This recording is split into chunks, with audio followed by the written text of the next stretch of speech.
여러분, 에어비앤비 매물 찾을 때 이런 물건은 절대 계약하지 마세요. 이거 꼭 확인하셔야 합니다. 오늘 제가 에어비앤비 꿀팁 다 알려드릴 테니까 끝까지 꼭 시청하세요. 에어비앤비 매물 솔직히 찾기 어려워요.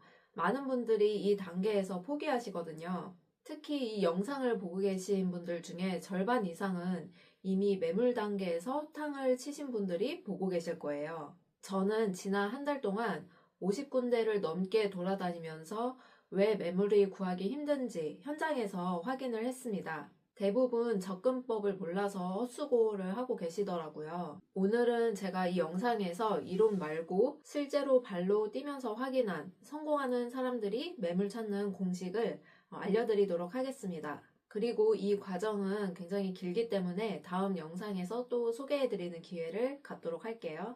안녕하세요. 솔북입니다.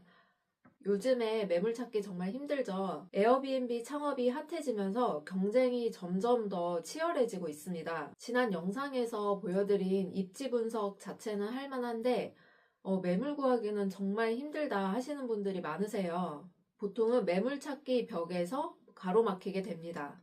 근데 여기서 많이 착각하시는 문제가 내 실력이 부족해서 내가 뭔가 놓치는 게 있지 않을까?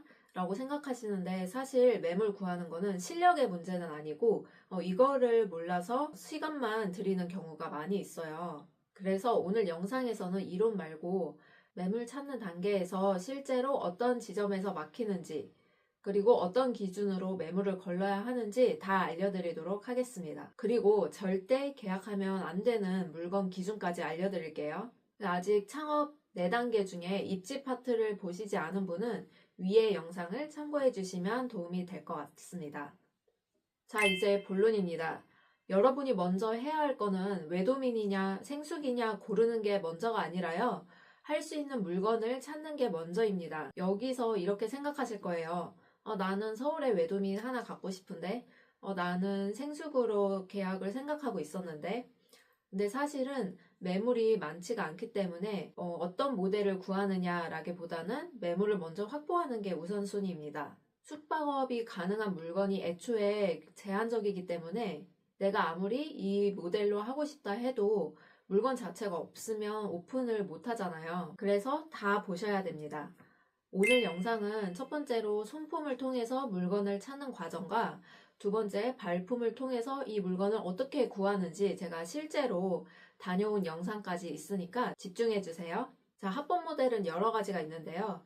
많은 초보자들이 시도하고 또 시도할 수 있는 모델인 외도민, 외국인 관광 도시민박업과 생숙, 생활형 숙박시설 이렇게 두 가지 타입으로 보여드릴게요. 자, 외도민을 갈 때도요, 종류가 딱 정해져 있습니다. 외도민은 주택에서만 가능해요.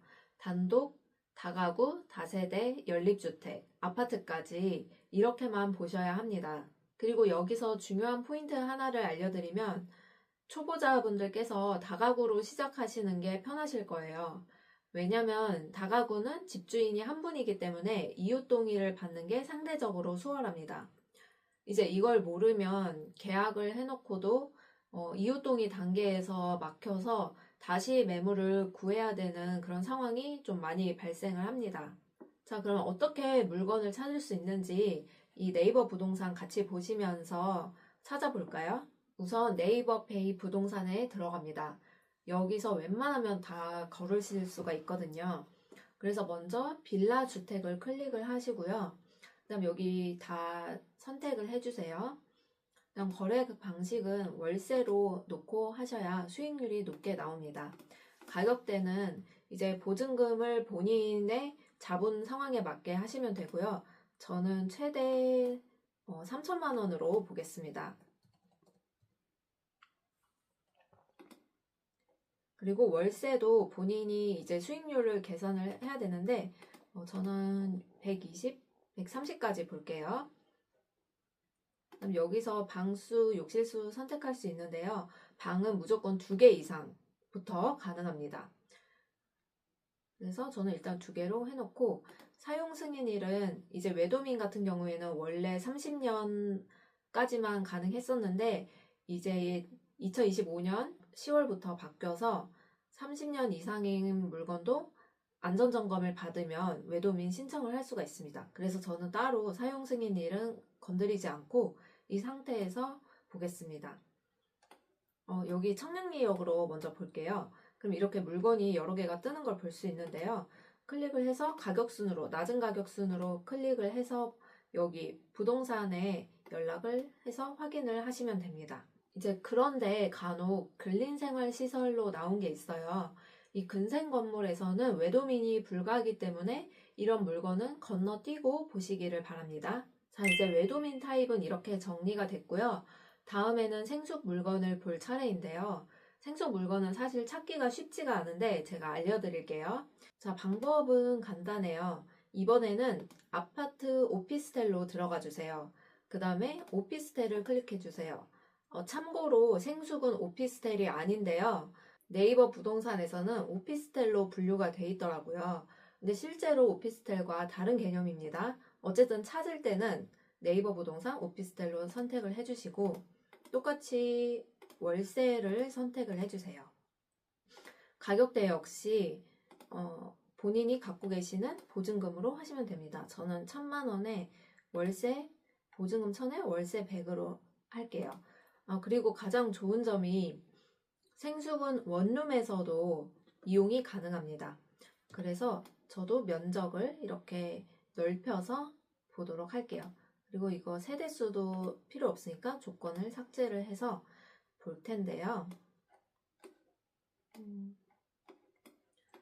자, 여기 이렇게 오피스텔이 많이 떠 있는 거를 볼 수가 있습니다. 이거를 다 하나하나씩 커서를 한번 갖다 대보세요. 그러면 여기 보시면 가로치고 생활 숙박 시설로 뜨는 게 있어요. 이게 정말 생활 숙박 시설 물건입니다. 이렇게 찾아서 마찬가지로 부동산에 연락을 해서 물건이 있는지 확인을 하시면 됩니다. 이제 이렇게 보는 게 힘드시다면 네이버에 그냥 생활형 숙박시설 검색을 해서 그렇게 확인하는 방법도 있습니다. 자, 그래서 생숙은 바로바로 물건이 다 나오는 게 아니라 이렇게 하나씩 확인을 해야 되기 때문에 지역별로 리스트업을 해 두신 다음에 정리를 해서 연락을 하시는 거를 제가 추천을 드릴게요. 자, 이제 여기까지 외도민과 생숙을 손품을 통해서 매물을 확인하는 방법을 배웠는데요. 이제 전화를 통해서 물건을 구해야 되죠. 근데 많은 분들이 무지성으로 많이 연락해라 이렇게 하시는데 이러면은 시간만 낭비되고 감정 소모도 클 수가 있어요. 그래서 전화는 이런 순서로 한번 해보세요. 내가 가지고 있는 자본금이 얼마인지, 얼마짜리 물건을 보고 있는지 부동산에 먼저 문의를 하시고요. 그 다음에 숙박업이 가능한 물건인지 확인을 하시고, 그런 물건이 있다면은 나는 에어비앤비를 운영한 경험이 있어서 깨끗하게 이 물건을 쓸 수 있고 잘 관리를 할 수 있다는 점을 어필을 해서 물건을 구하시면 됩니다. 그래서 제가 전화를 할 때 어떤 순서대로 말을 해야 되는지 스크립트를 지금 화면에 띄워드릴 테니까 캡처하셔서 그대로 활용을 해보시기를 바랍니다.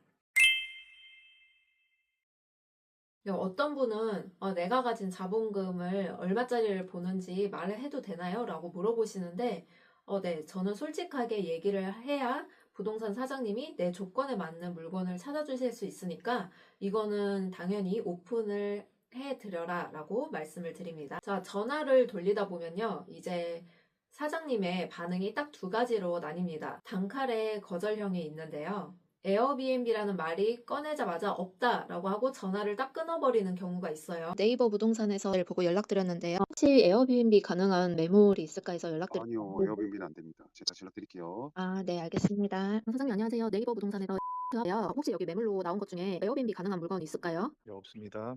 지금 많이 하고 있던데 그럼 혹시 다른 부동산 통해서 하는 거고 사장님은 전혀 소개 안 해주시는 건지? 네, 에어비앤비 안 해요, 저희는요. 그러시구나. 네. 네, 알겠습니다. 네, 죄송합니다. 이런 경우에는 그냥 상처받지 마시고 바로 패스하시면 됩니다. 자, 두 번째 경우는요. 알아보려는 노력형 사장님입니다. 매물이 없긴 한데 어떤 조건을 원하는지 그리고 나오면은 연락 주겠다. 이렇게 적극적으로 좀 하시는 분들이 있거든요. 네, 사장님 안녕하세요. 예, 안녕하세요. 그 송도 월세 보고 연락드렸는데요. 네. 혹시 여기 에어비앤비 가능한 게 있을까요? 에어비앤비로요? 네네. 뭐 숙박업 등록이 가능하신 거세요? 네네. 아, 그러세요. 이게 에어비앤비로 하실 경우에는 임대인분이 이제 동의를 해주셔야 되잖아요. 네. 그런 거 찾기가 쉽진 않아요, 사실상으로는. 보셨던 호실이 있으세요? 40 이렇게. 아, 40층이요. 여기가 투룸이신데 네. 계약은 가능하신 상태지만 이분이 동의하실 줄은 모르겠어요. 저희도 한번 네. 여쭤봐야 되는 부분이라서 여기 자체가 이제 생활숙박시설이다 보니 네. 가능은 하실 것 같은데 임대인분이 동의를 해주셔야 합니다. 뭐 혹시 그렇게 나온 매물은 없고 건건마다 임대인분과 연락해서 확인해봐야 되는 맞아요. 거죠? 네, 맞습니다. 그렇구나. 한번 해봐 드릴까요? 아, 네네. 확인 부탁드리고. 그러면은 이게 숙박업 등록하시게 되면 10개실 이상인 숙박업체에 등록을 하셔야 되는 거잖아요. 그거는 혹시 어느 업체가 있으세요? 따로 등록할 업체가 있으신 건지. 아, 제가 알고 있는 업체는 없고 일단 매물 되면은 그거에 네, 한번 해보시려고. 제가 이거 한번 확인해보고 연락드리도록 아, 하겠습니다. 네, 알겠습니다. 네, 감사합니다. 이런 분들은 전화번호를 저장을 해두시고 문자를 보내고 꾸준하게 연락을 해보시기를 바랍니다. 아, 네, 여보세요? 예, 여기 금방 다녀가신 부동산이거든요. 아, 네네. 혹시 반지하도 괜찮아요? 아, 반지하요? 막 곰팡이 많지 않으면은 괜찮아요. 엄청 깨끗하고 좋아요. 아예 어, 그리고 그래요? 그냥 네네. 다 주인이 그런 용도로 허락을 하셔가지고 어느 정도 해놔서 이거 아마 아, 금방 나갈 것 같은데 어, 지금 와서 바로 보실래요? 네네네. 지금 저도 볼게요. 지금 가신 다음에 아는 사장님한테 의뢰를 아, 받아서 빨리 오셔야 될 것 같아요. 그러면은 안 어디로 갈까요? 하시더라도 보고, 예, 부동산으로 다시 오세요. 아, 네네. 부동산이요? 네. 네. 자, 이런 분들이 귀한 분이라서 이런 분에게 이제 내가 어필을 해야 되는데요. 어필을 할 수 있는 방법은 크게 세 가지가 있어요. 첫 번째, 바로 계약 가능입니다. 물건 나오면 바로 제가 그날 물건도 보고 계약도 할 의사가 있다는 거를 확실하게 보여주세요. 두 번째, 리모델링입니다. 이런 에어비앤비 가능한 물건들은 사실 상태가 좋지 않은 소위 썩은 빌라가 나온 확률이 높거든요. 그러면 내가 새 집처럼 인테리어를 다 하고 들어간다 라고 어필을 하시면 집주인분들이 당연히 좋아하겠죠. 대신에 렌트프리 기간을 2주 정도는 꼭 받으시기를 추천드리고요. 마지막으로 에어비앤비 운영 경험이 있다는 것을 적극적으로 어필을 하셔야 합니다. 그러니까 사장님께서는 이게 초보면 어떡하지? 괜히 귀찮아지는 상황이 오면 어떡하지? 걱정을 하시기 때문에 나는 이미 운영을 해서 어떤 식으로 운영해야 되는지 잘 알고 있고 그리고 민원 없이 깨끗하게 잘 운영을 한다라는 신뢰감을 주시는 게 중요해요. 자, 이렇게 이야기를 하시고 매물이 나왔다면 임장 약속을 잡으시고 또 그 사장님과 주기적으로 연락을 해서 친분을 쌓으시는 게 중요합니다. 전화보다 더 효과적인 건 임장입니다. 그런데 임장 나가면요, 허탕 진짜 많이 쳐요. 여기서 대부분 멘탈이 무너지는데요. 아, 괜히 시작했나? 나만 안 되나? 아, 지금 이 시장은 안 되는 건가? 이런 생각이 분명히 드실 겁니다. 근데 이게 정상이고요. 그리고 항상 여러분이 기억을 하셔야 되는 거는 10군데에서 거절을 해도 한 군데에서 매물이 나오면 나는 성공을 한 거예요. 자, 그래서 제가 실제로 임장 나갔던 영상들 보여드리도록 할게요. 안녕하세요. 쏠북입니다. 저는 오늘 용산구에 나왔는데요. 요즘에 에어비앤비 창업이 정말 핫하잖아요. 대기자만 30명, 40명 이렇게 된다고 하더라고요. 그래서 제가 직접 부동산을 방문해서 정말 매물 구하기 힘든지 알아보고 꿀팁 알려드리도록 하겠습니다. 저는 지난 한 달 동안 부동산 50군데를 넘게 직접 돌아다니면서 실제로 문 열고 들어가서 사장님 얼굴도 보고 거절도 당하고 매물도 보고 이야기도 나눴습니다. 근데 실제 부동산 현장에서 가장 많이 들은 말은 이거였어요. 요즘 에어비앤비 가능한 물건 없어요. 집주인이 싫어해요. 이 지역에서는 아예 불가능합니다. 전화할 때와 마찬가지로 부동산을 들어갈 때도 똑같아요. 반응이 이렇게 두 부류로 나뉩니다. 들어갔는데 시큰둥하고 질문에 대뜸 없다고 하시면 그럼 길게 있을 필요가 없습니다. 안녕하세요. 저 투룸 월세 보고 있는데요. 혹시 그 에어비앤비 가능한 거 있을까요? 가능은 없어요? 이게 아예 집주인 매물은 있는데 집주인 아니, 매물이 한게 없다는 게 아니고. 에어비앤비 할 매물이 없다. 하시는 분이 없어가지고. 네. 알겠습니다. 네. 알겠습니다. 감사합니다. 하고 인사하고 나오세요. 반대로 사장님이 동네 사정도 설명을 해주시고 요즘에 이런 매물이 잘 나가고 이런 건 이래서 어렵고 이건 저래서 어렵다 이렇게 적극적으로 말해주시면 그분은 어필할 가치가 있는 사장님이에요. 혹시 에어비앤비 줄만한 거 있어요? 투룸? 뭐 크게 30년 제약을 안 받는다 하니까 3천에 배 2,070은 에어비앤비 준대요. 나가고 몇 층? 그럼 앉아? 알겠습니다.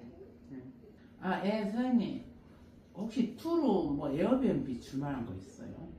자기가 알아서 한대 3천에 배까지. 그때는 우리가 어떤 사람인지 확실히 심어줘야 됩니다. 이 어필은 전화할 때랑 동일한데 현장에서는 더 강하게 먹힙니다. 조건이 맞으면 바로 계약이 가능하고 허름해도 수리하고 들어갈 수 있으니까 괜찮고 그리고 나는 에어비앤비 운영 경력이 있다. 이거를 적극적으로 말씀을 해주세요. 그리고 여기는 서울 관악구인데요. 3룸이라고 해서 봤던 매물인데 보시다시피 출입구가 각각 따로 있었고요. 내부에서 방끼리 이동할 수도 없었습니다. 건축물 대장을 떼봐야 알겠지만 3룸으로 보기 힘든 구조인 것 같았고요. 무엇보다 이런 곳을 오픈하면 게스트에게 별로 좋은 리뷰를 받기 힘들겠더라고요. 그래서 이 매물은 제가 포기를 했습니다. 근데 여러분 여기서 정말 많이 실수하시는 게요. 매물을 구하는 순간 신나서 그냥 바로 계약을 하세요. 그런데 절대 그러시면 안 됩니다. 여기까지 잘 따라왔는데 이거를 잘 체크하지 못해서 망하는 사례가 있거든요. 매물을 구했는데 그 매물에서 수익이 안 나온다면 기회가 아니라 독이겠죠. 자, 이제 임장을 들어가면요. 이 매물은 내가 살 집이 아니라 게스트가 들어와서 묵을 집입니다. 게스트가 돈 내고 들어오는 집을 보는 거예요. 그래서 체크 포인트가 이렇게 정해져 있습니다.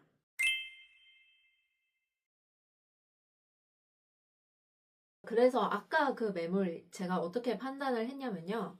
보수적으로 월 250만 원 정도? 그 주변에 그 정도 나오더라고요. 그렇게 번다고 했을 때 월세와 관리비, 청소비를 빼면 남는 게 별로 없겠더라고요. 그러면 저는 고민 안 하고요. 아쉽지만 패스합니다. 매물 하나 놓치는 건 괜찮아요. 근데 적자 구조로 시작을 하면은 이거는 돌이키기가 힘듭니다. 자, 오늘 영상에서는요. 손품으로 리스트업하고 그리고 전화하는 법, 그리고 발품 파는 법까지 제가 다 알려드렸습니다. 근데 여기서 끝이 아니에요. 경쟁 숙소를 파악을 하고 이 물건에서 얼만큼의 수익이 나는지 수익성 계산까지도 해야 되거든요.